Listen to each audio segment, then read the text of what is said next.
Seminarios que estamos aquí reunidos por primera vez, todos, dentro de estos trabajos que el nuevo proyecto PAPIT sobre filosofía y retórica en la teoría del discurso está organizando. El día de hoy contamos con la presencia del doctor Gerardo Ramírez Vidal. Él es investigador de filológicas del Centro de Estudios Clásicos. Tiene en su haber una cantidad muy grande de libros publicados como editor, pero también como autor, dentro de la colección Bitácora de Retórica. Es un pensador, un crítico, un investigador muy comprometido con el tema de la retórica, pero también muy generoso con los estudiantes. Y esto se nota en el cuidado que ha tenido de estar generando proyectos de investigación que permiten coordinar el trabajo de una serie de estudiantes de humanidades en general. Tiene una trayectoria muy destacada y de manera importante fue presidente fundador de la Asociación Mexicana de Retórica, de la Asociación Latinoamericana de Retórica, pero también, si mal no recuerdo, lo debo tener apuntado por aquí, él también fue presidente o al menos fundador de la Organización Iberoamericana de Retórica. No, también fue presidente de esta Organización Iberoamericana de Retórica. Entonces, los dejo con el doctor Gerardo Ramírez. El concepto, la palabra, el término que vamos a trabajar el día de hoy es invención o inventio, tanto dentro de la historia de la retórica como si podemos iniciar una serie de debates, de preguntas y respuestas sobre las modificaciones de la misma noción al día de hoy, pero es muy importante conocer esta historia de la retórica y el papel de la inventio entonces. Pues adelante, Gerardo, por favor. Ay, muchísimas gracias por la presentación, muy agradecido. Y bueno, pues yo voy a presentar un pequeño documento que me va a servir de guía para ir dialogando con algunos textos antiguos y vamos al final sacar de ahí algunas conclusiones. Yo me planteo en general el problema en efecto de los cambios de significado de la terminología, no solamente retórica, pero en mi caso fundamentalmente retórica, a través del tiempo. Entonces, como los términos que antes se utilizaban para explicar los fenómenos del lenguaje, pues se han ido modificando e incluso a veces no tienen ya, o parece que se ha alterado su sentido originario, como si se traicionara el sentido, pero yo creo que son fenómenos históricos de la significación. Es como una cala que se hiciera en las nociones y vemos cómo ha ido cambiando a través del tiempo, pues adecuándose a las nuevas formas institucionales.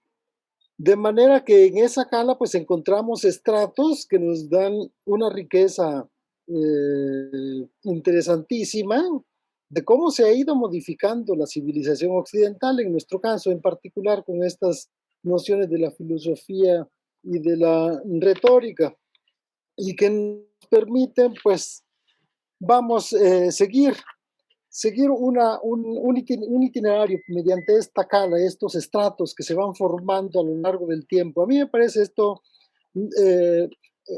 interesante en el sentido de que los nuevos usos no son traiciones, son cambios que se han ido dando, pero cuando se hacen de manera consciente, porque luego se utilizan sin ton ni son, y entonces ahí yo creo que ya no funciona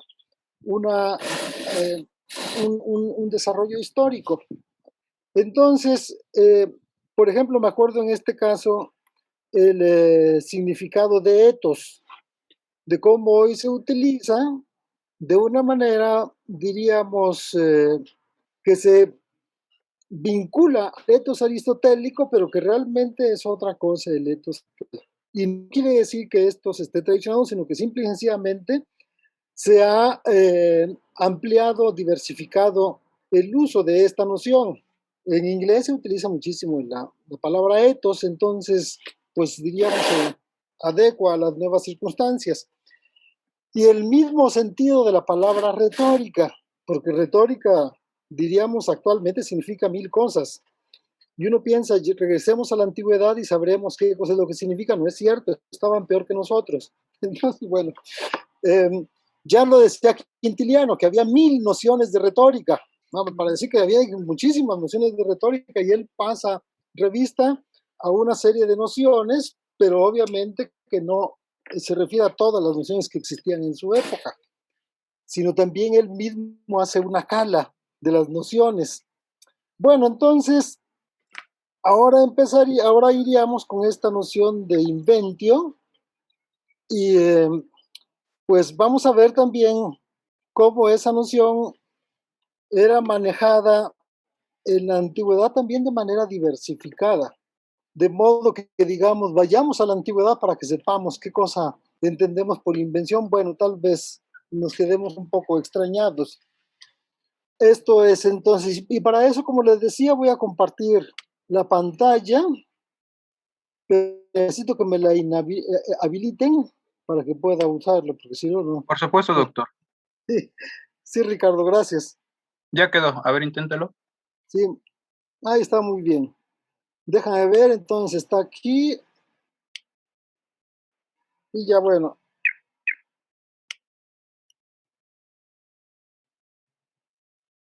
Y es esto entonces. Y bueno, pues diríamos que los que estudiamos la retórica griega y latina, y yo creo que en general, pues empleamos las palabras géuresis y la palabra inventio con bastante claridad, a diferencia de la mayoría de los términos retóricos empleados con matices de lo más diversos. Y yo puse aquí a ver si esto es cierto. Todo el mundo está de acuerdo en que ambas palabras se refieren al descubrimiento de argumentos, que son la materia principal de los discursos, y que la invención es la primera parte de la retórica, para empezar. Bueno, lo que voy a hacer entonces es, he dividido en 3 partes esta exposición. En la primera voy a mostrar de manera muy breve el lugar que ocupa la invención entre las demás partes de la retórica. Luego voy a describir su contenido en Aristóteles, pero lo voy a comparar con otros de la noción. Y por último voy a plantear la existencia de otros conceptos de invención. Bueno, y empezando con el primer punto, esto creo que lo sabemos bastante bien. En este caso, en este breve fragmento de Aristóteles, lo que encontramos es lo siguiente. 3 son las tareas que se deben realizar en relación con el discurso. Una son las pruebas, una tarea son las pruebas, ¿no? Entonces esto me parece importante. Vean ustedes, esto lo vamos a retomar después. El pasaje se encuentra al comienzo del tercer libro de la retórica de Aristóteles, y repite un poco el final, repite con otras palabras lo que dice al final del libro segundo. Ahora, estos párrafos de transición probablemente no sean de Aristóteles, sino más bien del editor antiguo, que unió el libro tercero con los demás, con el libro 1 y 2, que formaban los libros originales de la retórica. Entonces, bueno, el tercero es un agregado, no se sabe en qué momento, pero yo creo que fue con Andrónico a mediados del siglo I antes de Cristo. Pero bueno, esto es muy complicado de dar una respuesta. Entonces tenemos pues que una tarea son las pruebas. La segunda es el estilo, la lexis. Y la tercera, la taxis, cómo se deben de ordenar las partes del discurso. Entonces para Aristóteles, vamos las tres partes de retórica. Entonces, primero las pruebas que ya ha tratado, y ahora se propone tratar acerca de la lexis o el estilo, y después abordará las partes del discurso. Pero al principio del libro primero, aunque señala que la hipócrisis o pronunciación no pertenece a la retórica, sino al teatro, ofrece un interesante resumen de este asunto, de esta que sería, vamos, la cuarta parte de la retórica.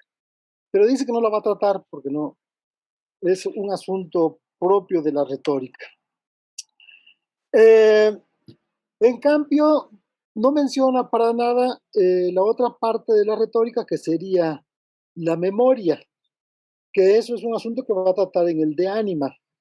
Pero aquí no lo menciona y considera, pues, digamos, solamente esas tres partes como propias de la retórica. En los libros 1 y 2 ha tratado acerca de las pistes, y en este caso pistes se pueden entender como medios de persuasión o medios de confianza, cómo atraerse la confianza del destinatario. Bueno, ahora yo también antes de continuar quisiera decirles que si tienen algún comentario que hacer, alguna pregunta o agregar alguna cosa, lo pueden hacer. Al fin que esto es un diálogo. No quisiera, digamos, terminar todo el texto y ya luego empezar como si fuera otra parte, sino que se puede ir haciendo un diálogo con los planteamientos que se vayan haciendo. Bueno, aquí en este caso no son 5, sino son 4. Las 4 partes de la retórica: invención, disposición, elocución y pronunciación. Bueno, ya. Ahora, los latinos son muy claros al respecto en relación con las partes de la retórica. Y aquí vamos a regresar después a lo de las pistes, que lo dejamos como un tema que vamos a discutir después. Entonces, los latinos son muy claros al respecto. Aquí en el De Inventione de Cicerón, el De Inventione es un texto escolar, los apuntes que Cicerón tomó de sus clases de retórica y que publicó cuando él tenía aproximadamente 20 años. Entonces, es lo que se enseñaba en las escuelas de retórica. Y si lo leemos parece que es una obra ya de madurez y de una persona que hubiera tenido un conocimiento y una práctica constante y amplísima de la retórica, porque es un texto extraordinario. Bueno, entonces ahí dice, sus partes son aquellas que la mayoría ha aceptado. Fíjense, aquí dice la mayoría. Esto quiere decir que no todos aceptan esta división en 5 partes. Entonces, igual, inventio, disposición, elocución, memoria y pronunciación. Aquí ya tenemos las 5 partes canónicas de la retórica. Continúa. La invención es la búsqueda de los argumentos verdaderos o verosímiles. Y yo diría más de los argumentos verosímiles que los verdaderos, que hagan creíble la causa. Ya luego vienen las demás partes. La disposición consiste en la distribución de los argumentos encontrados, la elocución en la acomodación de las palabras idóneas y de los pensamientos de acuerdo con la invención, la memoria es la firme percepción del alma de las cosas y de las palabras en vista de la invención. La pronunciación consiste en la modulación en el caso aquí, moderación de la voz y gestos de acuerdo con la exigencia de las cosas y de las palabras. Sí, porque dice moderatio, entonces por eso moderación. Bien, el mismo autor moderno, el mismo modelo sigue el autor anónimo de la retórica Herenio, Quintiliano, y los rétores latini minores de los siglos cuarto y quinto después de Cristo. Entonces diríamos que se vuelve una división canónica de la retórica, en donde primero se encuentra precisamente la inventio. Y bueno, la explicación que se acostumbra a dar es muy simple. El orador busca el material para su discurso, en particular busca argumentos, pero no solo. Enseguida ordena ese material de acuerdo con el método de la disposición, luego elabora el texto siguiendo las virtudes de la elocución y debe entonces aprender de memoria todo el escrito y al final expresarlo y ejecutarlo ante los jueces, los ciudadanos o los espectadores. Bueno, esto parece demasiado mecánico. Ya sabemos que eso no funciona cuando empezamos a hacer no funciona exactamente así cuando empezamos a hacer un escrito. Hay veces que empezamos por la narración o por las pruebas, qué sé yo, y al final elaboramos el exordio. Además, Cicerón aconsejaba elaborar el exordio después de haber encontrado las pruebas, después de haber trabajado sobre la argumentación. Bien, entonces este día vamos el puesto, el lugar que ocupa la invención en la composición, en la elaboración del discurso. Si ustedes se pueden dar cuenta de esto. Esto va a ser importante porque voy a dividir en dos la invención, siguiendo también las dos retóricas que a mi juicio existen, una teórica y otra práctica, que después sería teórico-práctica. Hasta ahí entonces lo primero. Luego voy a enseguida describir el contenido de la invención en Aristóteles. Bueno, aquí hay una serie de definiciones de inventio, pero vean ustedes en latín. Y aquí es importante palabra en la primera, que es la misma que encontramos en Cicerón, la retórica Herenio, que es contemporánea del de inventione ciceroniana. Entonces dice, la invención es la ideación, excogitatio, de cosas verdaderas o verosímiles que vuelvan probable una causa judicial y una causa deliberativa en particular. Y bueno, estos autores, los autores latinos, señalé solamente la retórica Herenio, pues diríamos, siguen una vieja tradición que empieza con los fundadores de la retórica, con Corax y Ticias, luego continúa con Gorgias, con Isócrates, y luego tiene una reelaboración, la retórica y la inventio con Hermágoras de Tebnos a mediados del siglo II antes de Cristo. De manera que Hermágoras de Tebnos fue maestro en Roma. De manera que Hermágoras propiamente divide la retórica en dos periodos, antes, como digo, con frecuencia antes de Hermágoras y después de Hermágoras. Todos los rétores latinos, o la mayoría de los rétores latinos, va a seguir los preceptos de Hermágoras de Tebnos.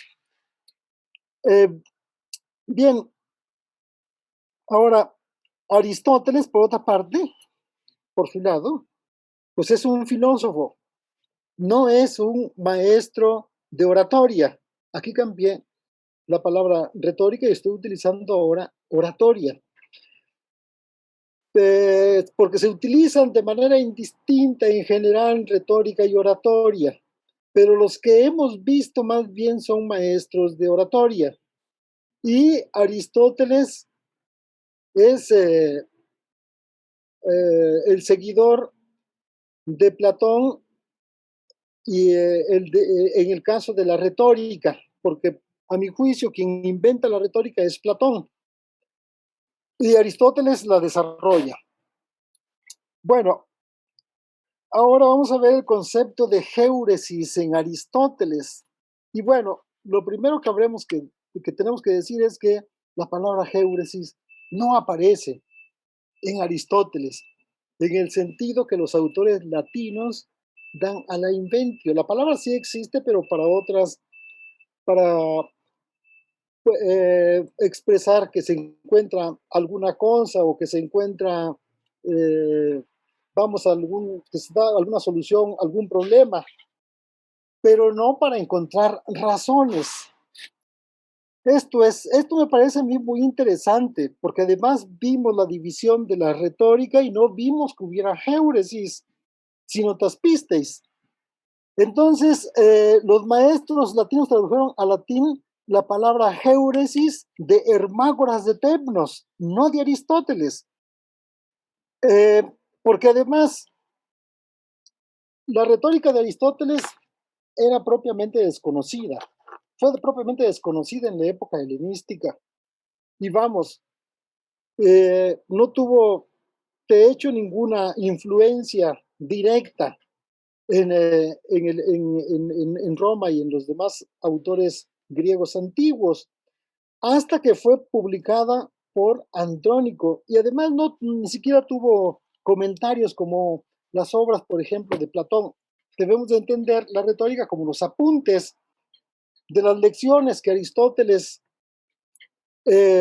ofrecía primero en la academia y posteriormente en Asia, para terminar en el liceo, porque hay estas tres etapas en la vida de Aristóteles.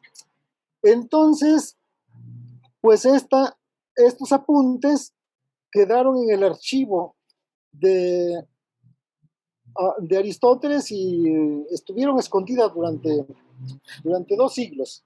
De manera que, bueno, no los conocían ni siquiera los propios seguidores de Aristóteles, los peripatéticos de la época helenística.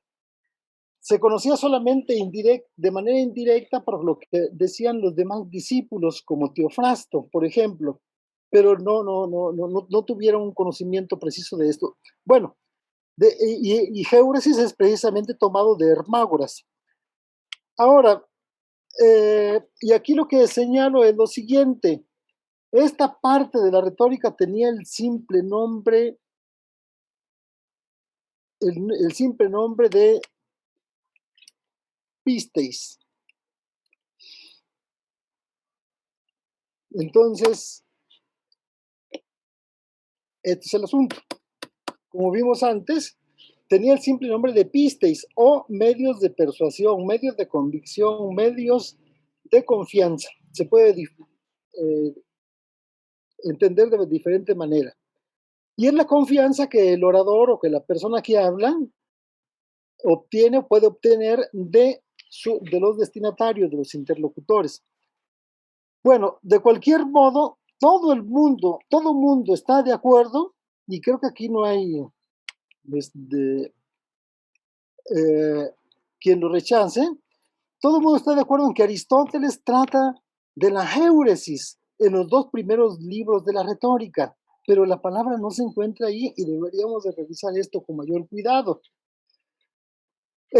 Y a mí me parece que este es un problema que obstaculiza el estudio de la géuresis retórica en Aristóteles, pero de manera práctica asumamos pues que Aristóteles trata de la géuresis, sobre todo porque históricamente así se ha asumido, pero no es un asunto que debe darse por terminado, sin un problema pendiente. Ahora, veamos pues el contenido de la inventio, de la géuresis supuesta. Y aquí entonces lo importante será entender de qué trata la primera parte, los 2 primeros libros de la retórica, a la cual llamaremos géuresis. Aristóteles había dicho que también al principio del tercer libro, había establecido las 3 partes de la retórica. Ahora continúa diciendo lo siguiente: acerca de los medios de persuasión, ya se ha dicho de cuántas fuentes proceden. Acerca de las pistes, ya se ha dicho de cuántas fuentes proceden, que son tres, ¿no? Que son tres, etos, pathos y logos. ¿Cuáles son estas, esos pathos y logos? ¿Y por qué son solo estas y no más? Entonces aquí dice, porque todos los que juzgan se persuaden o bien por el hecho de tener alguna pasión ellos mismos, o porque suponen que quienes hablan tienen ciertas cualidades, o bien por el hecho de ser convencidos mediante argumentos apodícticos. Esas son las tres fuentes de la persuasión, del convencimiento. Y se ha dicho ya en relación con los sentimemas de dónde deben obtenerse. En efecto, por un lado están las especies de los sentimemas, por otra parte, los topoi, los lugares, que es de donde se van a obtener los sentimemas. Bueno, así pues la géuresis, y hago aquí un pequeño resumen, consiste en estudiar las pistes en tres sentidos, fuentes, etos, pathos y logos. Y sobre esto hay un gran desarrollo en Aristóteles. De los tres, para Aristóteles, el más persuasivo es el etos, la imagen, las características persuasivas del orador. El pansus tiene que ver con el destinatario. Son las emociones que el orador produce en el destinatario, como ira, amor, calma, odio, etc. O sea, son 13 pasiones, las más numerosas en la obra aristotélica. Y luego el logos, que tiene que ver con el problema en cuestión. Se va a discutir sobre el hecho, si el hecho sucedió, si el hecho fue cometido o realizado por alguna persona, o si ese hecho tiene que denominarse de alguna forma o de otra, o si hay alguna ponderación, una justificación del hecho, etc. Entonces, el logos tiene que ver con el hecho, el pathos tiene que ver con el destinatario y el ethos con el sujeto hablante. Bueno, y luego los sentimemas primero divide en especies que son demostrativos y refutativos. Y esto es importante. Son dos especies, demostrativos y refutativos. Y es muy importante los refutativos, son muy importantes los refutativos, no solamente demostrar, sino también refutar. No solamente hay acusación, también hay defensa. Y los oradores se interesan más por las defensas que por la acusación. Cicerón lo que tuvo fueron, a excepción de algunos casos, fueron defensas, que es lo que les interesaba. Y este asunto de la defensa, de la refutación, tiene que ver muchísimo con la dialéctica aristotélica, con los tópicos, que es lo mismo. Tópicos y dialéctica vienen siendo lo mismo. Bueno, entonces, bueno, y además la dialéctica, perdón, es el arte de la refutación. No es el arte del descubrimiento, sino es el arte de refutar. ¿Cómo se va refutando a la persona que tú estás interrogando? Pensemos en Sócrates, en su diálogo con sus discípulos o con sus adversarios académicos. Entonces es el presentar objeciones, el negar lo que dicen los interlocutores, en poner, en altercar con ellos. Vamos, ese es un altercado que establece muchas veces Sócrates con sus interlocutores. Entonces, pues esto me parece, lo resalto aquí, ¿no? Y luego vienen los lugares de los entimemas, que son 28 entimemas y 9 entimemas aparentes. Y estos entimemas aparentes se vinculan con las refutaciones sofísticas. Las refutaciones sofísticas también es el arte de refutar de manera sofística. De manera sofística, yo diría más bien de manera paralogística. Y si nosotros tuviéramos, y si nosotros utilizamos el término falaz, que no existió en la antigüedad, pues diríamos refutar de manera falaz, si se quiere, pero no era, eh, no tenían en la antigüedad este concepto de falacia, sino una serie de términos que indicaban, por ejemplo, los vicios de la argumentación, vitia, ¿no? Los vicios de la argumentación, en este caso, sobre todo en los maestros de retórica latinos. No existen las falacias en el mundo antiguo, ni siquiera la palabra se utilizó, falaquia. Eso ya se dice actualmente que fue Aristóteles el que estableció las 13 falacias en sus refutaciones sofísticas, pero pues esa palabra no viene en las traducciones que se hicieron en la antigüedad de esa obra. Bien, y aquí pues resumo esto, la retórica de Aristóteles está fuertemente vinculada con la tópica, con la política y con la ética. Se establece una división en la adquisición del conocimiento, la búsqueda o cétesis o noen y el descubrimiento, que es la géuresis, la inventio. Estos son los dos momentos importantes en la retórica y luego se agregaría uno más, pero bueno, sí, la hermenéutica, que es la pronunciación propiamente del discurso. Hermenéutica significa eso.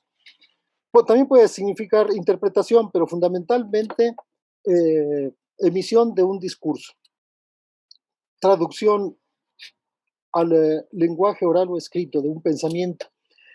Bien, si pensamos que la filosofía, en su sentido etimológico, es una búsqueda incesante y desinteresada del conocimiento, entonces el descubrimiento queda fuera de la filosofía. La filosofía solo plantea preguntas, no ofrece resultados. La retórica aristotélica es búsqueda, es acto de observar, teoreza. Esto es la retórica aristotélica. Y él mismo lo señala al observar que la retórica trata sobre cuestiones generales, no sobre cuestiones concretas. Y para eso se utilizan precisamente los tópicos, los lugares comunes, porque son comunes a las diferentes disciplinas, no solamente a la retórica, a la dialéctica, sino a las ciencias en general. Bueno, pero eso si pensamos que la filosofía es eso. Si no pensamos que la filosofía es eso, pues entonces ya será algo diferente, porque ya en la propia antigüedad no todo el mundo pensaba que la filosofía fuera la búsqueda incesante y desinteresada del conocimiento, ¿no? Tenemos a Epicuro, por ejemplo. Si Epicuro es filósofo como lo es, entonces no se guiaba por estas ideas que son más propiamente de platónicas, de origen platónico. Por último, la retórica aristotélica es una retórica de las pisteis. Se basa en la dialéctica utópica, como he estado diciendo, que es un arte de la refutación. Siempre refutar, ya sea negando, objetando o altercando con el destinatario. En cambio, la educación retórica, es decir, la oratoria, fija su atención en la búsqueda, en la cétesis, porque esa es la primera parte de la retórica, y en el descubrimiento o géuresis, que sería la segunda parte de la retórica, ¿no? El descubrimiento de ideas y argumentos persuasivos, no solo de argumentos, sino también de ideas. Por ello, la retórica comienza con la noesis, con la intelectio, basada en problemas, en setémata o cuestiones. Entonces empieza por ver qué tipo de cuestión es el problema que se va a abordar, qué tipo de cuaestio. Entonces puede ser una cuaestio general o una cuaestio particular. Bueno, eh, es un proceso problemático que no se detiene o concluye su tarea en la pregunta. En ellos tiene importancia también el descubrimiento y sobre todo yo diría el descubrimiento. Para Isócrates, los autores de historias son el orador, porque ahí sí, Isócrates sí utiliza la palabra géuresis en el sentido que lo estamos buscando, que estamos indagando. Entonces, llama al orador logon heuretes, descubridor de argumentos, logon heuretes. Y el otro autor de historias es el poeta. Aunque él mismo se nombraba a sí mismo filósofos ton logon, experto en discursos. En Isócrates, filosofía no significa filosofía. Además, utiliza la palabra proporcionalmente más veces que Platón. Y él mismo se llama así, filósofos, pero en el sentido de experto, que es el sentido que tenía la palabra en esa época. Platón hace un quiebre con la palabra filosofía y le da un sentido, el sentido que hemos visto anteriormente, como la búsqueda desinteresada de la verdad, y solo búsqueda, como decía. Bueno, entonces aquí terminaría esta segunda parte. Y luego viene esta tercera parte, plantear la existencia de otros conceptos de invención. Entre otros, lo siguiente, la invención oratoria, que ya hemos visto en realidad con el anterior inmediato, porque estamos hablando en el anterior inmediato de oratoria más que de retórica. Yo establezco una división entre retórica como oratoria y retórica como filosofía de la persuasión. Filosofía en sentido fuerte o en sentido platónico. Para que, bueno, entonces está estas otras formas de invención. Y yo voy a plantear esto de la invención literaria con base en Lausberg, el manual de retórica literaria, que fíjense ustedes, trata el asunto de la inventio, vean, del parágrafo 260 al parágrafo 442. Es decir, es importantísima la inventio. Ahora, es un manual de retórica literaria. Es la Biblia de los estudios literarios en el mundo occidental, este manual de Lausberg. Y se conoce sobre todo por su, por su organización de las figuras y de los tropos, que además los retoma de la retórica a Herenio y de Cicerón, diríamos menos todavía, pero sobre todo de la retórica de Herenio. Entonces, pues podemos ver aquí qué importancia tiene. Y bien, ¿por qué le dedica tantas páginas? 90 páginas de esa obra las dedica a la inventio. Bueno, pues simple y sencillamente porque Lausberg utiliza o emplea la palabra en el sentido que le dieron los maestros de retórica latinos. Y no es una invención por las que esté por las nubes, no es una invención de temas generales o de argumentos o de ideas generales, sino de cuestiones concretas que tienen que ver con las partes del discurso.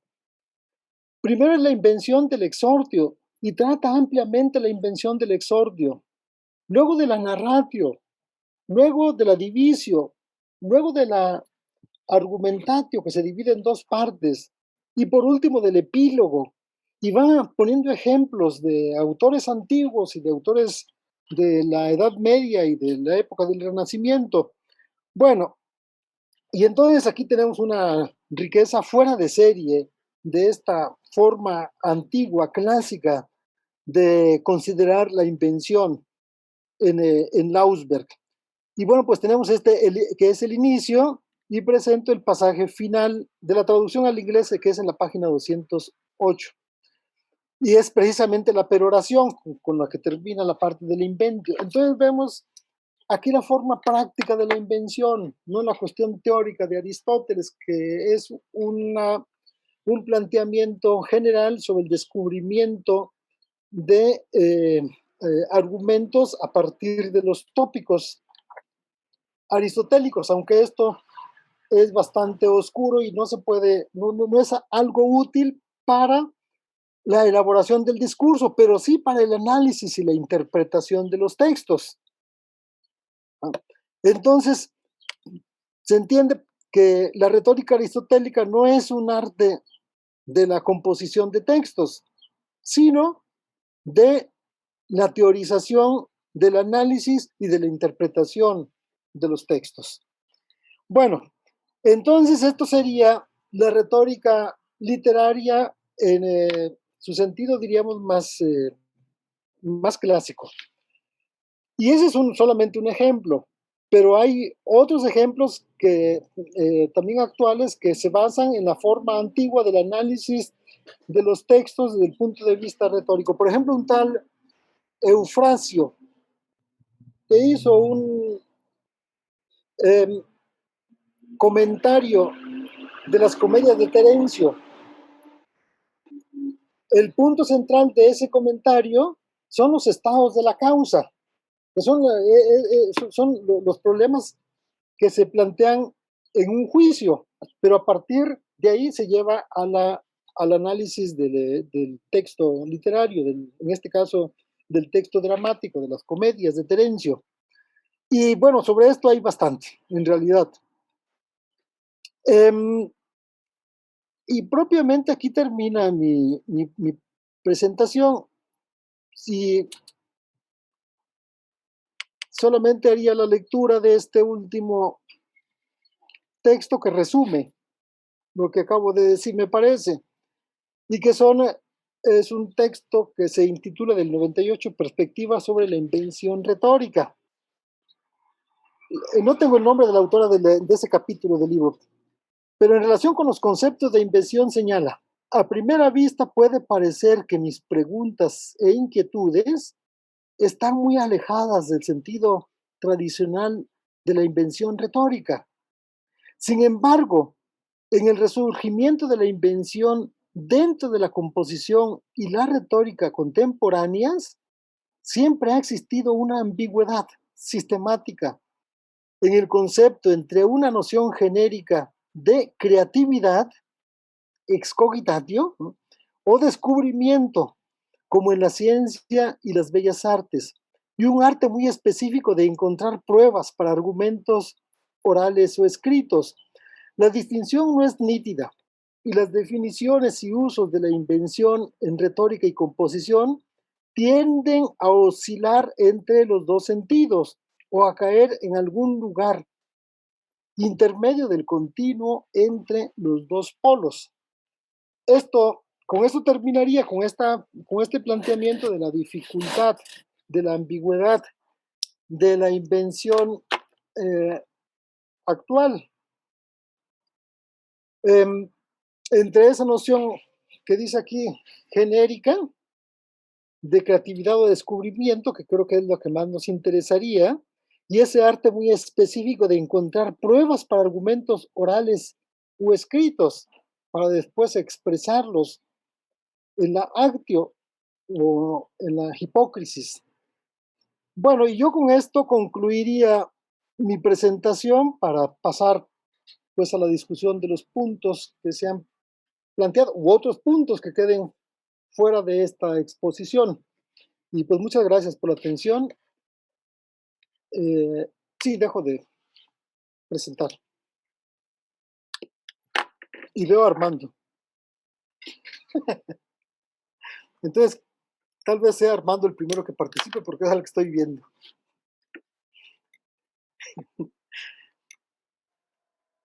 Tengo una pregunta. Sí. Sí, Armando. Me adelanto porque Armando no abrió el micrófono, entonces pues ya me adelanté. Con respecto, sobre todo en Aristóteles, tú dijiste que, bueno, en las dos primeras partes de la retórica hace referencia, menciona la pronunciación o la actio, pero no la desarrolla, plantea nada más de una manera general algunos rasgos, ¿no es cierto? Sí. ¿En qué momento la actio o la pronunciación apta es desarrollada esta preocupación? Porque fíjate, tiene que ver con la corporalidad, es decir, cómo el orador en principio va a hacer uso de una serie de gestos que en general están codificados culturalmente y por ciertas tradiciones, pero también lo interesante de esa pronunciación es que tiene que ver también con el público, o sea, a quién va dirigido, aquellos que están escuchando y viendo al orador, y que de alguna manera el orador tiene que saber cómo convencerlos o cómo persuadirlos, recurriendo también, diríamos, a estos códigos culturales de ellos, pero que en última instancia obliga al orador, o por lo menos al teórico que esté interesado por esta área de la retórica, a intentar primero definir qué sería el gesto corporal y cómo estaría relacionado con las palabras y las cosas, finalmente con la verdad, ¿no? Pero también con la cultura propia de esos cuerpos que son los que están escuchando. ¿Qué puedes comentarnos sobre la actio? Sí, muchas cosas muy interesantes también, creo.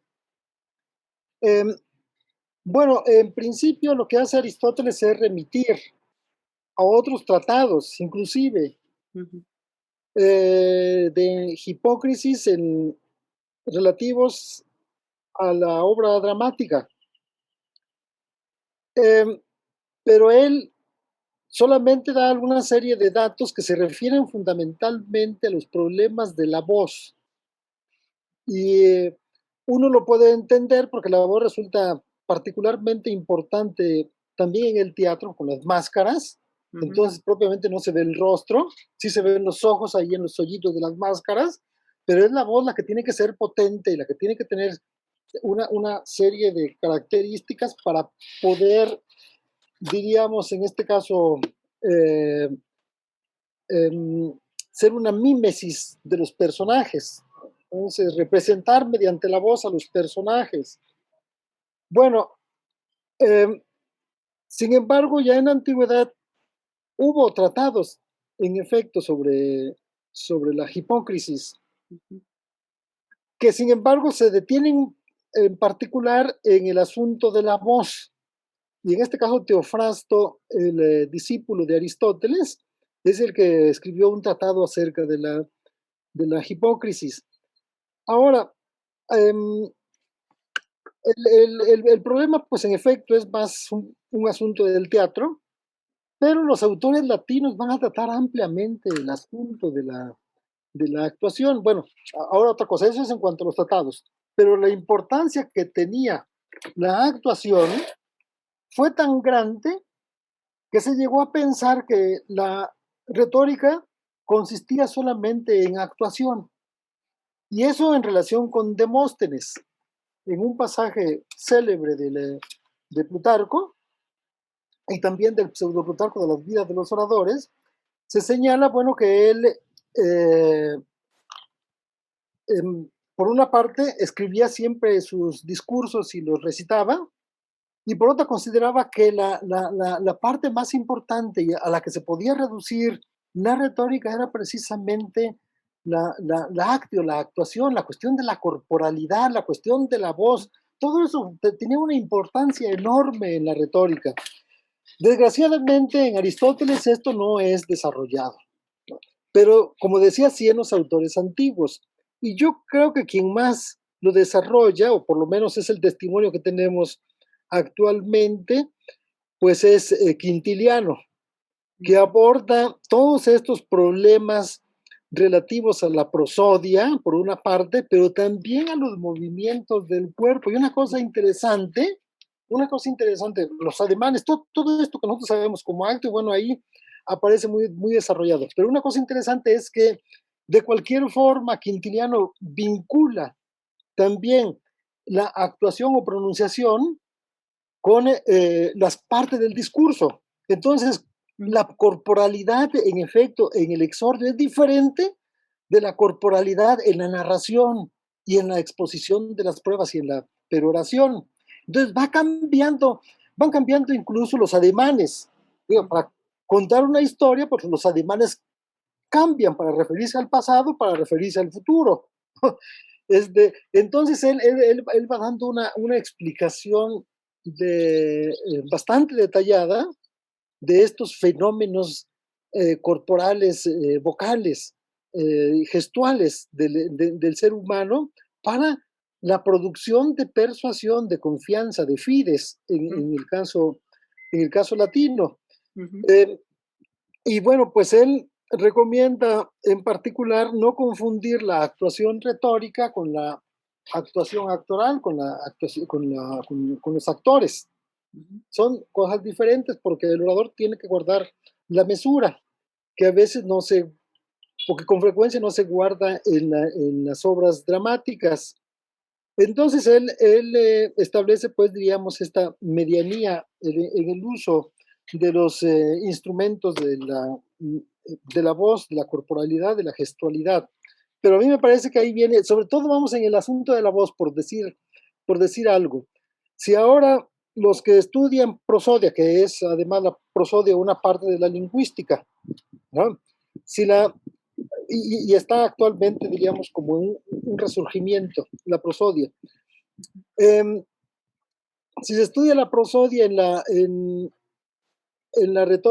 las instituciones oratorias, además, instituciones oratorias, no instituciones retóricas, de Quintiliano, vamos a encontrar ahí una riqueza de conceptos, pero también un gran problema porque utiliza tantos conceptos que actualmente no podemos distinguir con claridad, de tal manera que sí resulta indispensable, pero creo que ya se hizo.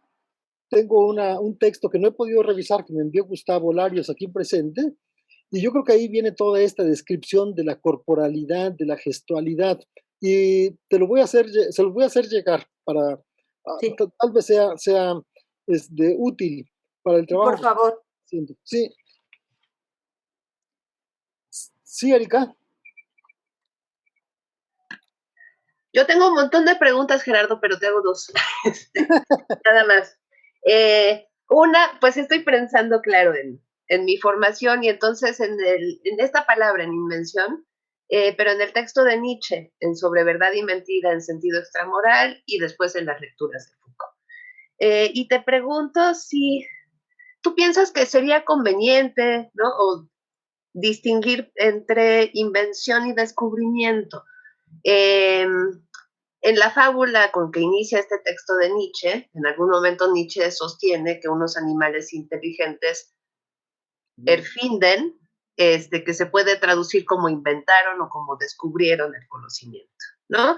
Habría una diferencia entre descubrir algo que ya siempre está ahí, y de ahí la importancia de los sentimemas, de las pruebas, etcétera, ¿no? Y sería importante saber dónde. Ahí me gustaría que, nos explicaras muchísimo más a propósito de todas estas técnicas de invención, de ejemplos de lugares, etcétera, ¿no?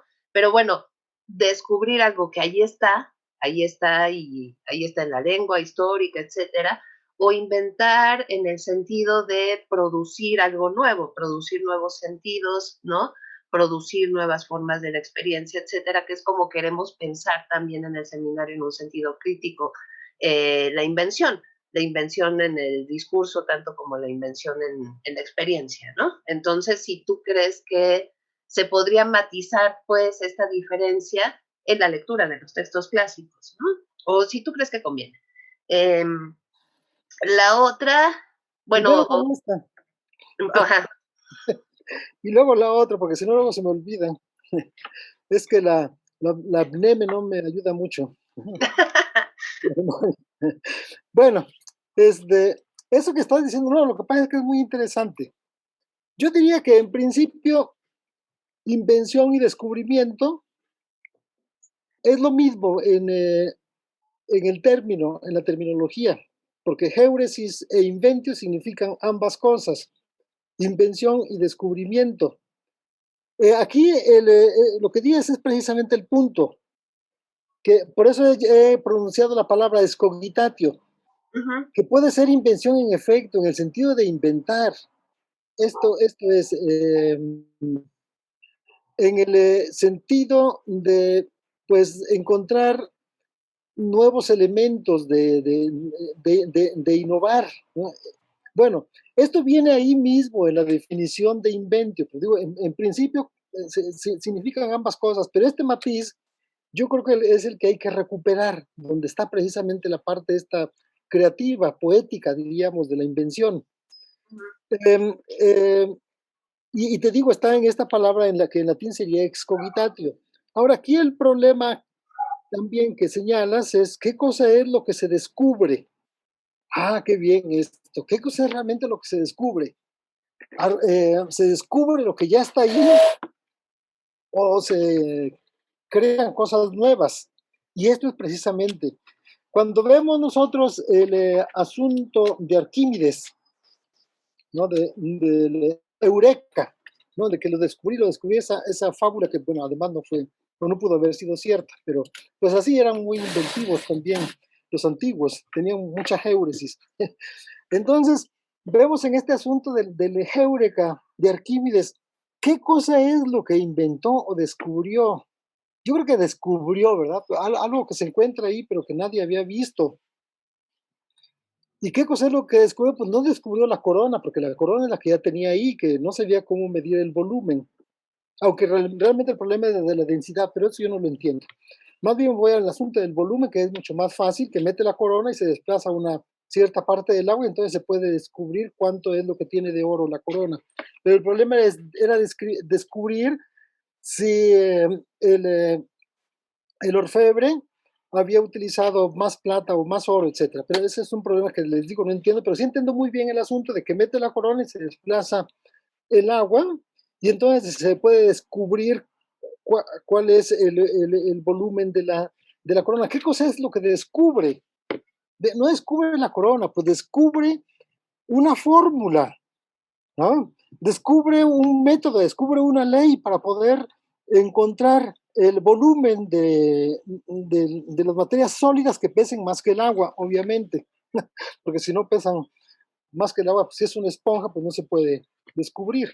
Bueno, entonces, diríamos, eso es lo que se descubre ahí. Luego, ¿qué se descubre y de dónde? Lo que se dice normalmente es que se descubren argumentos.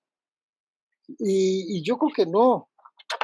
Cuando se analiza no se van a descubrir los argumentos, sino que se van a descubrir los lugares de donde vienen esos argumentos, los lugares con los que se pueden vincular esos argumentos, porque un orador cuando va a hablar no está pensando en tópicos que se encuentran en el cielo, en el mundo de las ideas, sino que más bien el observador, el filósofo, el que está haciendo análisis, el que está haciendo crítica del texto, lo que va a hacer es precisamente vincular esos argumentos que se encuentran en el texto con los lugares a los que se pueden vincular. Uno dice de dónde provienen, en realidad esto es un poco complicado, más bien se vinculan con un lugar. Por ejemplo, decimos el topos, el topos de la voluntad, ¿no? O de la posibilidad. Hay muchísimos tópicos. Pero veamos este de la voluntad, pues es el tópico de la voluntad. Es decir, este hombre tendría la voluntad de cometer el crimen, de cometer el hecho. Entonces de ahí se va a obtener, o se van a vincular, diríamos, el argumento que se está planteando en el discurso con el asunto de la voluntad, pero puede ser también de la posibilidad, también puede ser de la legalidad, etc. Entonces se vinculan con una serie indeterminada de tópicos, porque no existe una lista cerrada, sino una lista abierta de tópicos con los que se pueden vincular los diferentes argumentos que uno va encontrando en el texto. Y estos se pueden dividir de acuerdo con el género discursivo. Si es un discurso legal, pues se van a vincular con cuestiones del hecho, o del ethos, o del pathos. Entonces va a tener estas vinculaciones con lugares que se encuentran ahí. Incluso estos tres podrían ser ya lugares máximos, ¿no? Entonces, por ejemplo, este argumento pertenece al ethos. Yo soy legal, ¿no? O yo soy justo, o jueces. Y entonces de ahí viene, digamos, esto se vincula con ese lugar. En el caso deliberativo, pues están todos los capítulos finales, los tópicos de los fines, que es, por ejemplo, si es justo, si es útil, como cuando se está discutiendo en un discurso deliberativo en la Cámara de Diputados, la utilidad del proyecto de reformas de la ley eléctrica, por decir cualquier cosa, ¿no?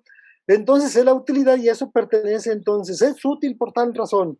Entonces pertenece al topos de la utilidad, pero podría ser también al topos de la posibilidad, al topos de la legalidad, al topos de la justicia, si es justo lo que se está haciendo. Y entonces ahí se da el debate sobre esto. Entonces, sobre estos tópicos que se encuentran, podríamos decir, detrás de esos argumentos, por decirlo de alguna manera, porque es muy complicado. El concepto de topos en Aristóteles es probablemente el concepto más difícil que se encuentre en el filósofo. Entonces, a pesar de los estudios que se han hecho, no se ha llegado a una noción, pues diríamos, válida para todos, sino cada quien tiene su propia noción de lugar. Entonces, bueno, lo que se va a descubrir, si son argumentos, el que está hablando pues encuentra argumentos en esos topos. El filósofo va a establecer más bien estas vinculaciones y lo que va a descubrir son las fórmulas, es decir, los topos, los lugares. No descubre los argumentos porque ahí están en el texto. Ahí está este argumento ahora a qué lugar común pertenece, ¿no? Y luego en el género epidíctico, pues está una lista bastante amplia de tópicos, que el tópico por ejemplo, del sexo o de la edad, ¿no? Entonces, y de ahí provienen pues muchos argumentos. Actualmente bastantes argumentos, también el lugar al que pertenece, a la etnia a la que pertenece. Entonces ahí vienen los de los derechos humanos que se vinculan con la persona. Y de ahí entonces hay una vinculación bastante amplia, bastante rica de todos estos argumentos que uno puede encontrar, que uno tiene escritos o bien que uno va a encontrar para expresarlos en el discurso. Pero esto es en relación con los tres géneros canónicos. Pero cuando entramos al sermón, ahí encontramos los atributa pues sí, del sermón.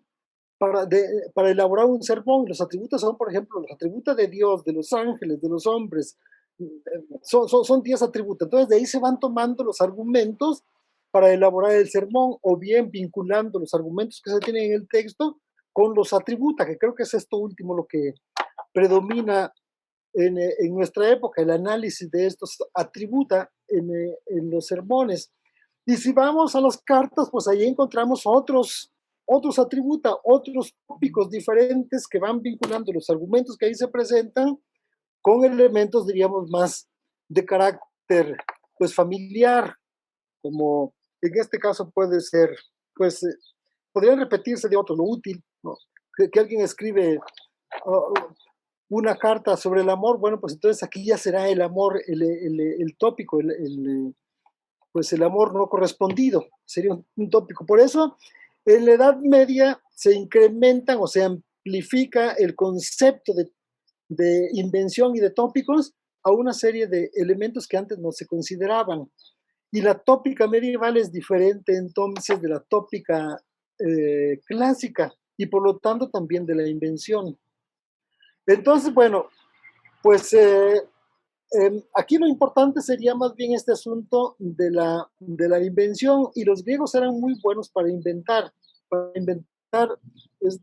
argumentos o para pues, inventar acontecimientos en la narración. Y creo que esa es la parte más fructífera de la invención, esto que tú estabas señalando, precisamente la invención como inventar, no descubrir cosas que ya existen. Muy bien, esto es lo que podría decir al respecto, Erika. Muchas gracias. No sé, pues no quiero acaparar la voz porque la otra pregunta tendría que ver con el otro concepto gigante que es patos. Entonces, no sé, Armando quería preguntar otra cosa. En el mismo sentido que el de la pregunta de Erika, Gerardo. Bueno, tengo también dos preguntas, pero hago una y luego que circule la voz. ¿No crees que el problema de la invención es un problema de distribución del discurso? Es decir, tomando en cuenta los lugares comunes, los tópicos que dices, pues no, el concepto de topos no es, digamos, unívoco y hay una discusión enorme al respecto, pero pongamos que los lugares son una cuestión de las temáticas, ¿no? Entonces, ¿cómo producir, a ver si gatos me dejan, cómo producir esta invención si no es a partir de nuevas distribuciones? Por ejemplo, el problema de la memoria, que en algún momento se pensó como cajitas, ¿no? De donde sacabas los argumentos. A lo mejor la invención quiere decir distribuir de otras formas el discurso, ¿no? Y volviendo a lo que decía Ana María, quizá la crítica sería también un problema de distribuir, porque las palabras, pues, como que sacarlas de la nada está difícil, ¿no? ¿Cómo verías esto? Sí, yo creo que es uno de los problemas de la invención, ese asunto de la distribución. Yo creo que distribución en diferentes sentidos, además. Una distribución de la tópica, de los tópicos, porque en efecto no se ha llegado actualmente a establecer una lista completa y hay tópicos que cambian con los autores. Está la tópica dialéctica, pues es casi una redundancia decir tópica dialéctica porque viene significando tópica y dialéctica lo mismo. Pero ahí en efecto es diferente porque se divide en cinco secciones, vamos a decirlo así, de tópicos, las que tienen que ver con la definición, las que tienen que ver con el género, bueno, etcétera. Yo no me recuerdo de las cinco. Pero en retórica se complica el asunto en esta distribución de los tópicos. Y luego también esto tendría que ver con los argumentos, y los argumentos se ubican en determinados tópicos. Pero la distribución de los temas en cuanto orden en el discurso, de tal manera que si nosotros, por ejemplo, tenemos el orden canónico, que realmente ese orden canónico casi nunca se usa, pero es el orden canónico del que se parte para la composición, para la elaboración de nuevos órdenes diferentes. De tal manera que, el exordio y la narración pueden faltar, pueden no utilizarse, y de hecho pocas veces se utilizan en los discursos de defensa. El epílogo, en cambio, es muy importante en este caso. Entonces, diríamos ahí, la invención tiene que ver en efecto mucho con este asunto de la distribución, porque pueden faltar, pero además pueden cambiar de orden. Por ejemplo, la narración puede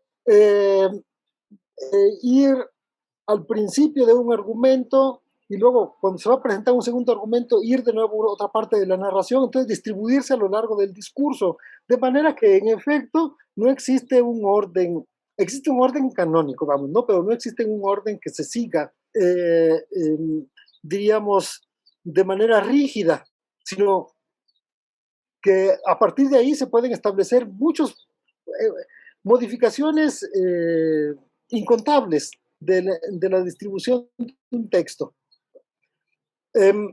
Ahora, por ejemplo, en algunos debates jurídicos, en el ámbito jurídico, se empieza a hablar sobre un acontecimiento y luego, después de haber pasado 5 minutos, yo soy fulano de tal, y se presenta después, en vez de presentarse al principio, está rompiendo con el orden tradicional. Bueno, pues qué bien, digo, porque eso es, la retórica no es una serie de leyes, sino más bien una serie de patrones de comportamiento discursivo. De manera que sí, este es un problema también de distribución, pero no puede haber leyes de distribución, sino más bien, yo aquí no sabría qué cosa podría responder sobre este punto en particular, que yo creo que puede dar, sin embargo, pie a una serie de problemas de orden en el discurso, ¿no? Bueno, no sé si respondía. Justo así lo pensaba, que el problema era el orden del discurso. ¿Y qué criterios aplicar para darle una racionalidad? Puede uno empezar por el final, por ejemplo, ¿no? O por la parte del medio. Entonces, por ejemplo, en la narración, que es la segunda parte canónica del discurso, bueno, se recomienda que sea breve, clara y verosímil. Espérate, está bien, vamos, ¿no? Qué bueno. Pero si eso es un juicio, que el juez debe de entender, además, si yo tengo la razón, pero si quiero envolver a los jueces, pues más bien voy a hacer una narración que sea oscura, ¿no? Y alargarla para que se vea, o bien acortarla lo más posible. Entonces se va adecuando también al destinatario y en parte al género, pero sobre todo al destinatario, ¿no? Y luego se recomiendan que sea cronológico, que empiece por el principio, que vaya por los diferentes episodios de manera breve para llegar a una conclusión al final. Pero no, digo ya, el orador experto empieza en medias res, ¿no? Entonces empieza por la mitad o empieza por el final a fin de hacer más persuasivo, en el caso de la retórica, el discurso, la presentación. Si empieza por el final con una cuestión impactante y vuelve a terminar con el final en forma de anillo, pues esto va a resultar realmente más persuasivo que la forma normal de ir del principio al fin. Entonces sí, esto se encuentra señalado también en Quintiliano. En relación con esto, también en relación con el orden de las pruebas. ¿Qué orden vas a seguir? ¿No? El orden homérico, bueno, pues el orden homérico empieza con lo más importante por el principio. En medio siempre dejar el argumento más débil. Pero esto siempre en el discurso de acusación. En el discurso de defensa el orden cambia, se altera y empieza entonces por, ya sea por refutar, mejor dicho, sí, se empieza refutando a lo que dijo el primer orador, el acusador, ¿no? Y después de eso, la defensa de su propio caso. Entonces, los diferentes puntos los va mencionando.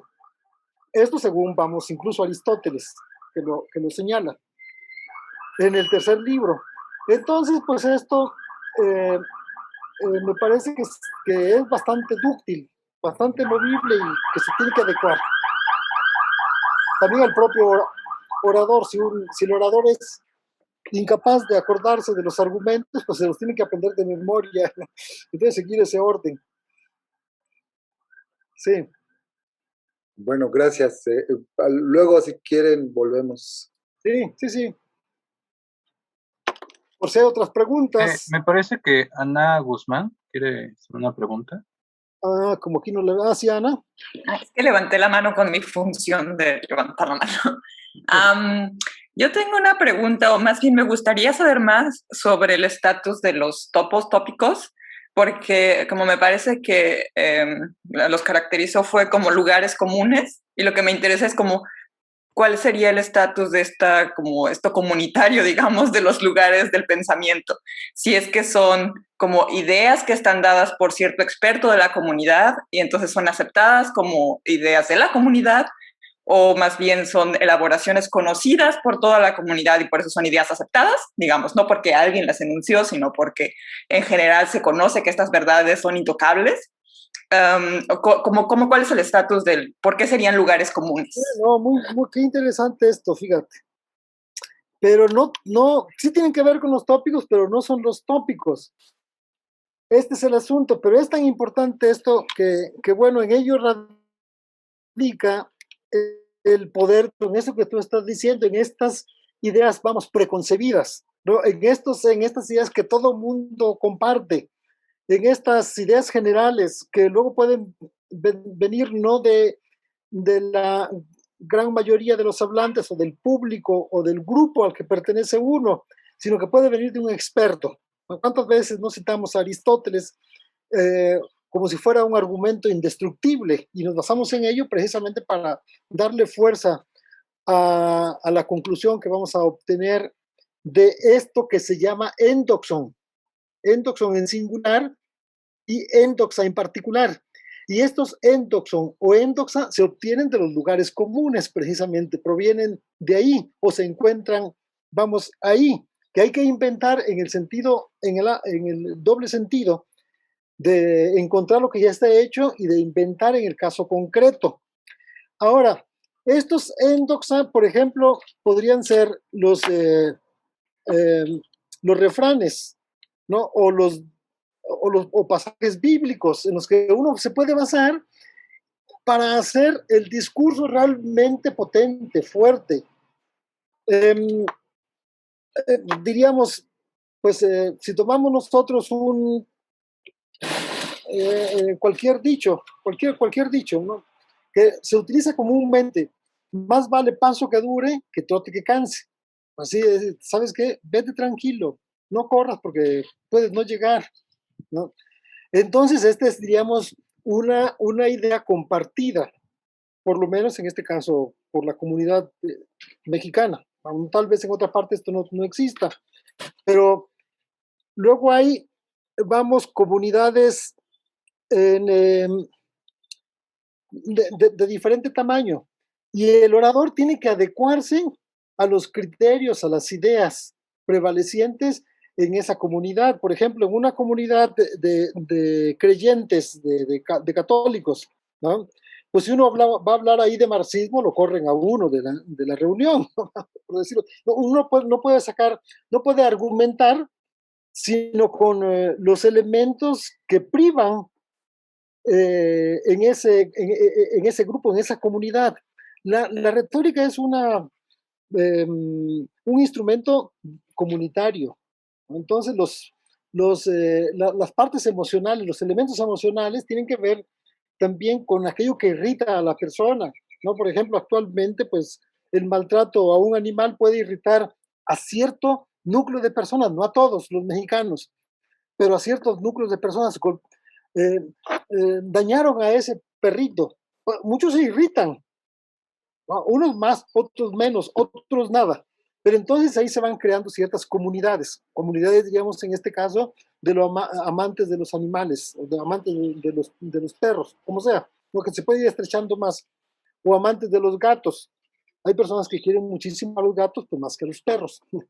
Entonces, esto es, diríamos, un elemento de persuasión o de convencimiento importantísimo en la retórica. Hay que tomar en cuenta esto, ya lo dice Aristóteles también.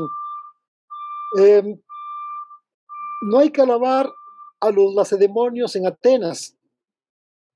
En efecto, los lacedemonios son enemigos de los atenienses. No se va a alabar a los atenienses en un discurso pronunciado en Atenas, porque sería una catástrofe para el que está hablando, lo correrían de la asamblea a jitomatazos, ¿no? Y entonces es esa adecuación que tiene que haber entre el orador y el destinatario con base en estos que tú decías, y por eso me parece tan importante, estos endoxa que son elementos o ideas o argumentos compartidos por la mayoría. No puede haber tal vez algún elemento compartido por todos, pero es muy difícil. Se dice generalmente por la mayoría o por los expertos, ¿no? Y bueno, En este caso, precisamente, el discurso crítico tiene como función destruir o debilitar estos endoxa. ¿No? ¿Por qué tenemos que creer esto? ¿No? Esto no puede ser de otra manera. Y pues es el trabajo que normalmente se hace en la sociedad, por eso va habiendo cambios, modificaciones en el pensamiento y en las instituciones también, ¿no? Pues sí, esto es realmente importante, aunque estos elementos provienen más bien de tópicos. Los tópicos son los lugares donde se tomen. Ya el propio dicho es un endoxon, y este dicho se obtiene de un lugar que tiene que ver, en este caso, más vale paso que dure que trote que canse, pues bien, tiene que ver con el tiempo, ¿no? Entonces, el tópico del tiempo que menciona Aristóteles en los tópicos, en su lista de 28 tópicos, ¿no? Entonces, lo de la duración, lo de la brevedad del tiempo, etcétera. Pues sí, esto pertenecería a ese tópico. Creo que este ejemplo que te pongo nos puede dar idea clara de lo que es un tópico, aunque no es fácil. Digo, es uno de los conceptos más difíciles. Yo diría uno de los conceptos más difíciles en Aristóteles, aunque algunos piensan que es el más ambiguo en Aristóteles. Bueno, esto sería en relación con los endoxa y el endoxon.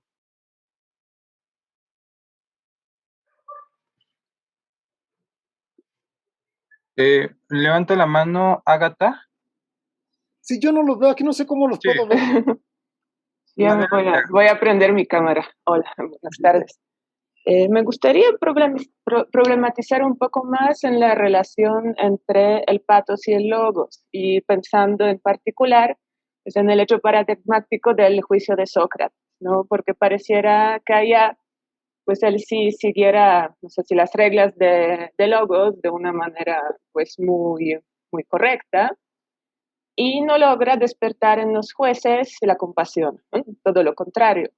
Si siguiera las reglas de patos y el actio, digamos, propio de este momento histórico de implorar a los jueces, de pedir el perdón, no sé, de rasgarse las vestiduras, probablemente el resultado sería diferente, pero negaría el logos. Entonces, no sé si podría profundizar un poco en esta relación, si llegan a ser contradictorios dentro de un discurso. Si seguimos el logos, a veces no te podemos seguir, no sé, lograr cierto efecto en el destinatario. Sí, muy bien, muy bien. La defensa de Sócrates es el caso paradigmático. Pues es la defensa de Sócrates. Pero no hay defensa de Sócrates. Lo que tenemos son versiones diferentes del proceso de Sócrates. De cualquier forma, el estudio se puede basar en la apología de Platón, que no es el discurso de Sócrates, sino es una recreación platónica, seguramente, porque además no estaba ahí de Platón durante el juicio de Sócrates, que de cualquier manera pues podría recoger lo que podría haber dicho Sócrates, porque es en lo que se basaban incluso en la historia, como dice Tucídides en el libro segundo, que él va a elaborar los discursos diciendo lo que ellos probablemente pudieron haber dicho. Entonces, en este caso también Platón, porque se tiene la otra apología de Jenofonte y no coinciden. Bueno, pero de cualquier forma, con la apología de Platón tenemos, porque es un texto maravilloso, realmente extraordinario. En este caso es la defensa, y sigue el discurso de Sócrates, iba a decir de Platón, sigue los cánones de la retórica, empieza con el exordio, la narración, etc. Bueno, y ahí habría que señalar que en la antigüedad se daban 4 discursos. Un discurso de acusación, un discurso de defensa. Luego venía la respuesta del acusador. Estos son los 2 primeros discursos, son, diríamos, los que siguen las reglas canónicas. Luego vienen los discursos de clausura, aquellos eran esos de apertura y estos de clausura, vienen otros 2. Son 4 discursos, tetralogías, en los tribunales se pronunciaban pues 4 discursos. Actualmente también en los juicios actuales en México, a partir del 2012, pues existen los juicios orales y también son 4 discursos. La réplica y las contrarréplicas, de acusación, la réplica y las contrarréplicas. La única diferencia es que actualmente hay un espacio para el interrogatorio y el contrainterrogatorio. Entonces, en medio hay un interrogatorio y contrainterrogatorio de los testigos. Bueno, el discurso que tenemos de Sócrates es el discurso de defensa, el primero. Entonces ahí sigue el orden canónico. Ahora, lo que tenemos ahí, como tú dices, logos puede ser, logos es como se refiere al hecho. Si él realmente tenía otra religión, si estaba induciendo a los jóvenes en contra de las costumbres del Estado, etc. Estas 3 acusaciones, me acuerdo de estas 2, ¿no? Bueno, él se defiende muy bien de ellas, es decir, son los argumentos lógicos. Es, digamos, muy puntual en todo esto, y además bastante lógico en su argumentación, de tal manera que pues cualquier juez lo habría absuelto de la acusación. Ahí no habría, digo, es muy claro. Es un discurso estupendo, extraordinario, desde el exordio, cómo va señalando, bueno, los acusadores vienen a decir aquí cosas que parece que yo fuera un extraordinario orador. Y eso no es cierto, jueces. Yo no soy ningún gran orador, sino simplemente puede parecer que soy gran orador porque digo la verdad. Ahí viene precisamente ¿no? Un instrumento retórico que se utilizaba muchísimo en esta época. Yo no sé hablar. Si parece que hablo bien es porque estoy diciendo la verdad. En realidad, Platón estaba utilizando la retórica de la época. ¿Qué sucedió? ¿Por qué no lo absolvieron? No fue porque no hubiera demostrado no ser culpable, sino porque lo que pedía él, porque al final tenían que pedir cuál es la pena que correspondía a su delito. Entonces los acusadores, pues que se le condenara a muerte, a beber la cícuta. Y él decía, al contrario, que lo que él proponía como pena, que le dieran de comer en el pritaneo, en la cámara. No podían realmente los jueces decidir que se le diera a una persona que era acusado de comer por toda la vida en el pritaneo. Eso no era una solución que él estaba dando imposible. Entonces, los jueces tenían que escoger solamente una o la otra. Si no la podían escoger, pues entonces escogieron que fuera condenado a muerte. La verdad es que no sé qué podían hacer actualmente los jueces a un acusado de haber cometido delitos, que se le alimentara por toda la vida a expensas públicas.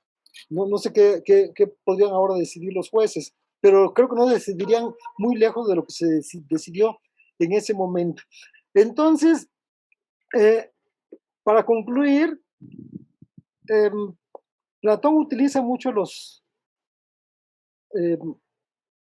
razonamientos, y yo diría incluso silogismos retóricos muy bien establecidos ahí, de tal manera que prueba su inocencia. De eso no me parece que haya duda. Pero también utiliza los otros recursos de la retórica que tienen que ver con el etos, con él como personaje. Y en realidad sí no busca tanto emocionar a los jueces, eso sí, no busca causar ira, compasión, etc. Eso no lo busca, creo que no tenía interés en hacerlo, ¿no? Pero si él había persuadido solamente con los argumentos sobre el hecho, no tenía también que recurrir a otra cosa, solo que esa petición de pena, que era más bien un privilegio que lo alimentaran, pues llevó a mi juicio, a la decisión de los jueces porque no les quedaba de otra. Esta sería mi respuesta.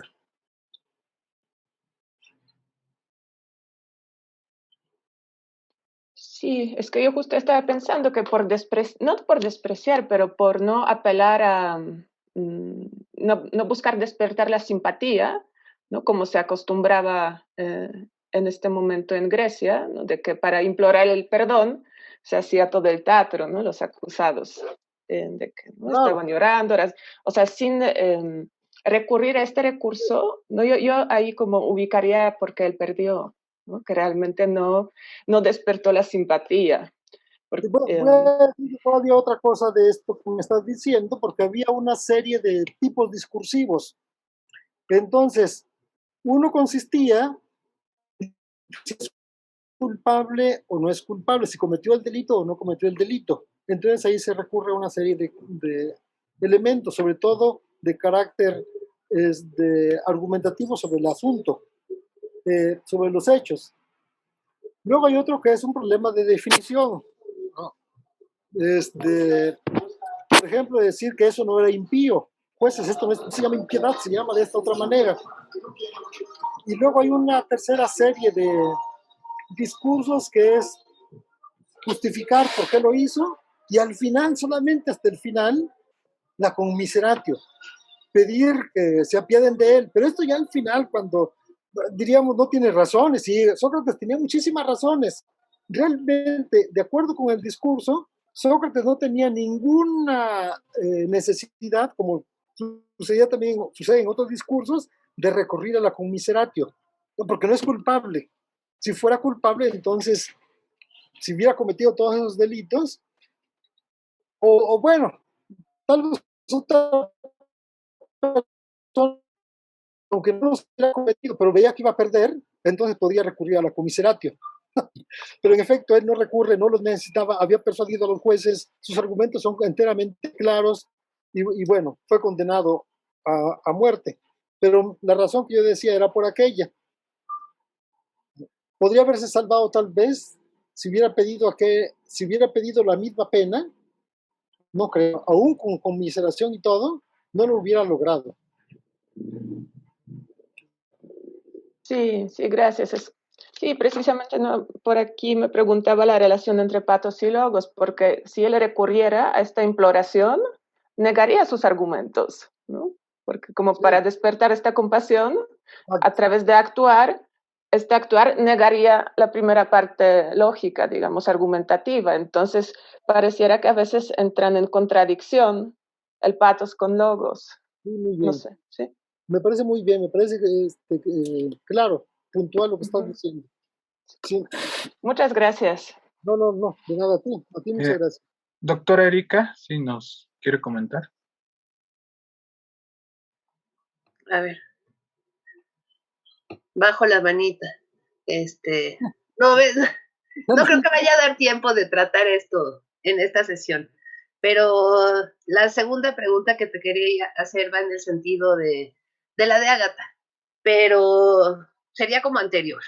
Mi pregunta es si sería necesario en Aristóteles, en la retórica, pero también pensando en otros textos de Aristóteles, oponer patos y logos, que es una oposición que nos heredó la historia de la filosofía, ¿no?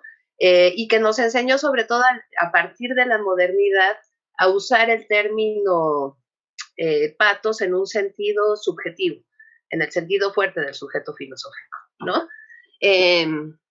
Entonces, para hablar de los usos del término patos, yo leo con frecuencia en filosofía del lenguaje un texto de Aristóteles, Peri Hermeneias, sobre la interpretación, que está en los tratados de lógica, no está en la retórica, ¿no? Y donde el término patos se usa para poner en relación eso que recibimos de la experiencia sensible en el sentido de estesis griego, ¿no? Y esos son los patematas psiques, o los padecimientos del alma, en griego. Y eso se pone en relación con las palabras y después con la escritura, en este esquema aristotélico, ¿no? Que es un esquema que tiene que ver, pues, con el pensamiento, pero con la interpretación de la experiencia. En ese sentido, patos no se reduce a eso que nosotros hoy entendemos por emociones o por pasiones, ¿no? Sino que también se usa en el ámbito de la experiencia sensible. Entonces, mi pregunta era específicamente en Aristóteles y en la retórica, si tú crees que conviene reducir el sentido del patos a este sentido de emocionalidad, vamos a decir, subjetiva. Bueno, porque también por eso la retórica fue objeto de muchas descalificaciones, ¿no? Por apelar simplemente a las pasiones. Entonces, ¿qué pensarías de esto, Gerardo? Bueno, es otra cosa diferente lo que encontramos en el de Interpretazione. En el de Interpretazione lo que encontramos, diríamos, es un estudio semántico, ¿no? Después ahí vienen las pasiones del alma. Diríamos, pues en este caso, vincular este asunto con la retórica se podría hacer, pero solo con la retórica aristotélica y como conocimiento, la retórica aristotélica y como conocimiento de los... aquí ya no sabría, fíjate, si sería del destinatario o del que está emitiendo el discurso, porque estos aspectos de la emoción se encuentran en el que habla, en el orador, ¿no? Porque es, digamos, una dimensión de la palabra. La verdad no sabría ahora responderte, pero lo voy a buscar. Solo quería también señalar en relación con el de Interpretazione, bueno, que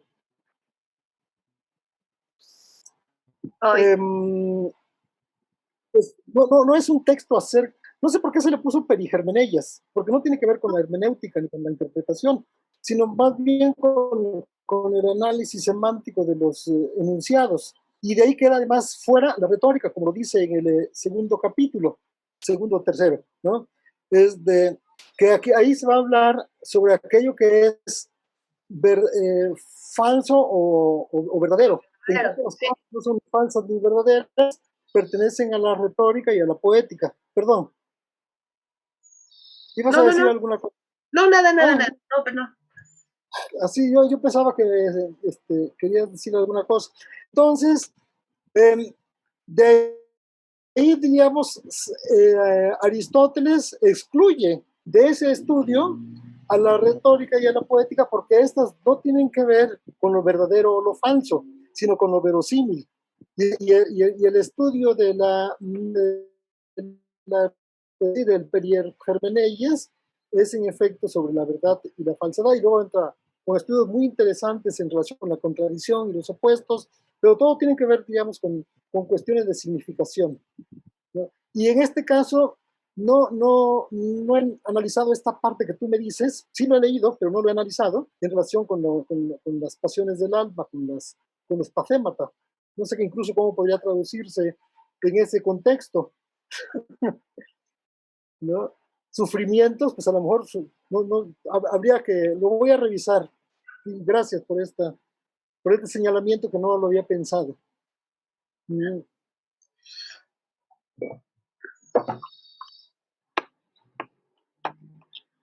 Bueno, quedaba por ahí otra. Yo tenía otra, si no, que es una cuestión sobre la palabra misma de filosofía y la palabra misma de retórica. En tu primera parte dijiste, bueno, es que hay muchos sentidos de la palabra filosofía y muchos sentidos de la palabra retórica. Entonces, hay una cuestión disciplinar ahí que no sé, no me lo tomes a mal, pero cada vez te vuelves más posmoderno. Porque, bueno, cierto pensamiento postmoderno ha puesto el énfasis en resignificar, ¿no? los conceptos y traerlos, porque ya ahí en la misma palabra está esa posibilidad de que sea esto y no lo otro, que sea convertido en dominante, por ejemplo. Lo digo en función de lo que entiende Nietzsche por retórica y también lo que entendió Paul de Man por retórica. que era una especie de tecnología de las palabras o de condición de la lengua y no necesariamente un instrumento. Entonces, lo que me llamaba mucho la atención de tu exposición era como que en tu propia exposición ya estaba ahí todas las posibilidades de la indistinción entre retórica y filosofía. De hecho, cuando hablas de Platón, hablas de que inventa la retórica. Trasladándolo a una discusión muy contemporánea, ¿cómo verías esto en las academias? En cierta interpretación, podríamos llamarla dominante de lo retórico. Opuesto a la filosofía, o a mi juicio sería una cuestión más o menos política, pero ¿tú cómo lo interpretarías? Bueno, yo me iría primero a Nietzsche, pero me iría a los textos de retórica, ¿no? Y ahí, pues lo que hace Nietzsche, que fueron los cursos que del 82, del 84, no sé,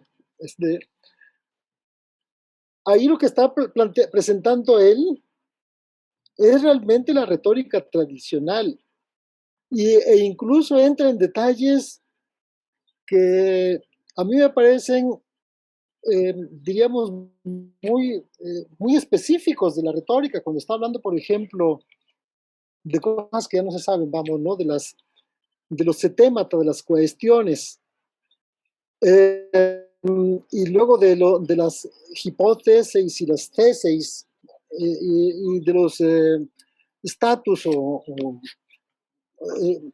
o estados de la causa. Entonces, todos estos detallitos que formaban parte de su curso, pues son los apuntes que él había impartido y que, según los estudiosos de la retórica de Nietzsche, pues esto conforma una base filosófica del propio filósofo, ¿no? Entonces, yo no pensaba que fuera para tanto, pensaba que alguna cosa, diríamos, porque necesitaba dar alguna clase y la dio, pero... Los copió de otro según alemán. algunos... No, copió bastante de otros, pero copió algunas cosas porque es una cuestión de selección, no solamente de copiar. Obviamente se basó en la riquísima tradición que existía en Alemania sobre la retórica. Habían publicado obras estupendas sobre retórica. Él no podía inventar de la nada, pero él va a los textos antiguos también. Es decir, está utilizando los manuales de la época, pero va a los textos antiguos y cita de los textos antiguos. A mí eso me parece muy interesante en Nietzsche. Y sobre todo cuando dice, bueno, que el lenguaje es retórica.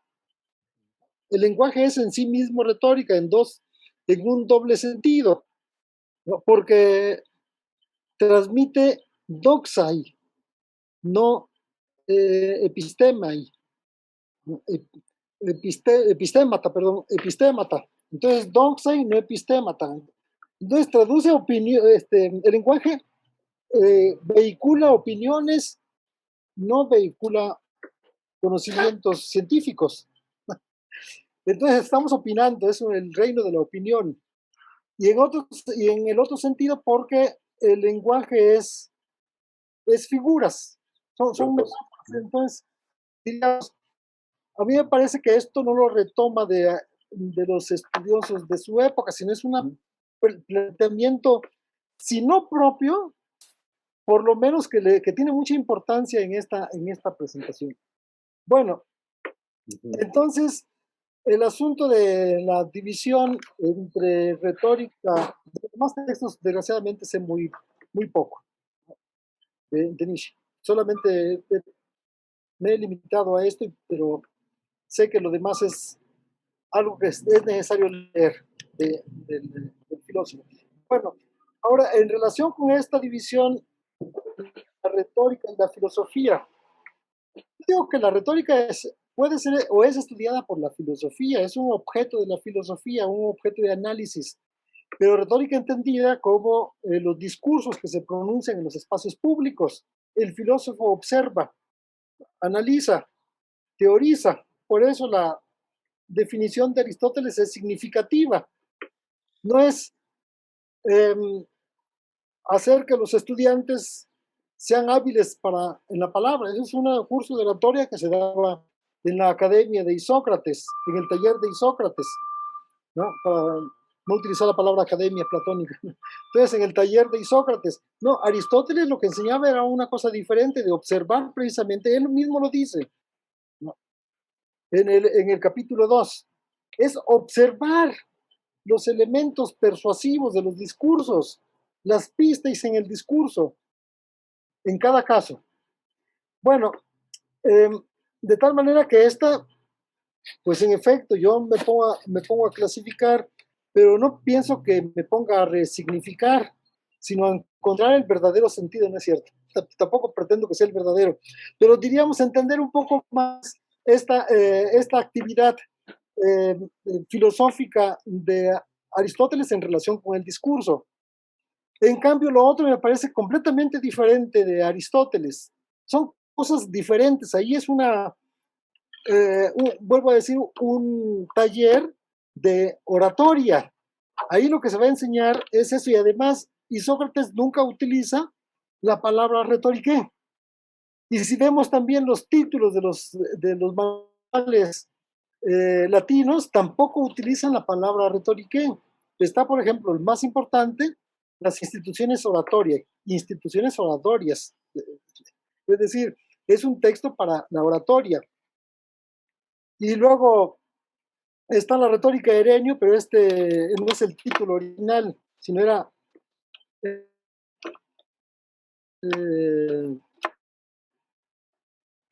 bueno, tenía otro título y Cicerón no tiene en sus libros la palabra retórica, digo, en los títulos de los libros la palabra retórica. Entonces estos son libros de oratoria, de elocuencia, de cómo aprender a hablar, de cómo elaborar un discurso eficaz. Y Aristóteles probablemente tenga razón en lo que me estabas diciendo, de hacer estas divisiones, de resignificar. Aristóteles está observando el discurso, el otro los está creando. Sí, es una división un poco tajante, en efecto. Y en esto no estaría de acuerdo tampoco, no estaba de acuerdo tampoco mi maestra Paola Vianello. En realidad no serías el único en criticar estas divisiones que estoy haciendo de las dos retóricas y por lo tanto también de las dos invenciones. Pero a mí me parece significativo que no aparezca la palabra géuresis en la retórica de Aristóteles. Aparece 2 veces, pero es para otra cosa diferente, encontrar algo, vamos, ¿no? En ese sentido. Pero no para referirse a una parte de la retórica. Y entonces, ¿dónde está la géuresis en los 2 libros de la retórica? ¿En todo o solamente en algunas de sus partes? Y yo creo que solamente en algunas de sus partes. Aquella que se refiere a la tópica. Esta es la parte propiamente, la parte propiamente heurística de la retórica, la tópica. Que además es una ampliación o una aplicación de los tópicos de Aristóteles, del mismo autor, ¿no? Entonces, bueno, pues esto es lo que yo podría decir en relación con estas divisiones. Y en relación con la filosofía. Bueno, filosofía se entiende fácilmente en los textos antiguos. Platón lo que hace es un quiebre en el significado, le da un nuevo significado que antes no tenía en absoluto. Y filosofía, diríamos, llegó a significar eso que estaba diciendo, aunque no de una manera completa, porque hay veces que utiliza también Sofía, ¿no? Ahora, luego los estoicos, que es la doctrina filosófica que predominó en la época helenística y en la época imperial, ¿no? Entonces, entre los estoicos no era filosofía, sino que era la sofía. Era diferente. Yo no sé, en el caso del epicureísmo, también era filosofía, pero no sé cómo entendían ahí la filosofía más allá de un modelo de vida para alcanzar la felicidad, ¿no? Que no tiene que ver propiamente con el conocimiento científico, con el conocimiento epistémico, vamos a decirlo así, de manera redundante. Entonces, bueno, a mí en relación con la palabra filosofía me parece claro. Y Sócrates utiliza la palabra filosofía, filósofos, en el sentido tradicional de esa época, que es muy diferente del sentido que da y que inaugura Platón. Y esa filosofía es una experticia, una maestría en algo. Entonces, en este caso, maestría en los discursos. Bueno, había también, tiene el mismo sentido que Sofía. Y en un texto de Aristófanes se utiliza la palabra Sofía para referirse a la maestría en el amor, en hacer el amor. Entonces es un sofos en el amor, no en elucubraciones sobre qué cosa es el amor y las causas del amor, no, sino en hacer el amor, que ese es un sentido completamente diferente de Sofía. Él no tendría por qué tener ningún conocimiento teórico del conocimiento, sino más bien experiencia en eso. Esto tal vez es una burla. No, pero está bueno ese sentido.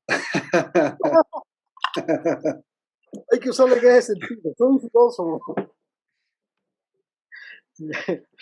Bueno. Bueno, muy bien, gracias, Gerardo. Sí, a ti gracias.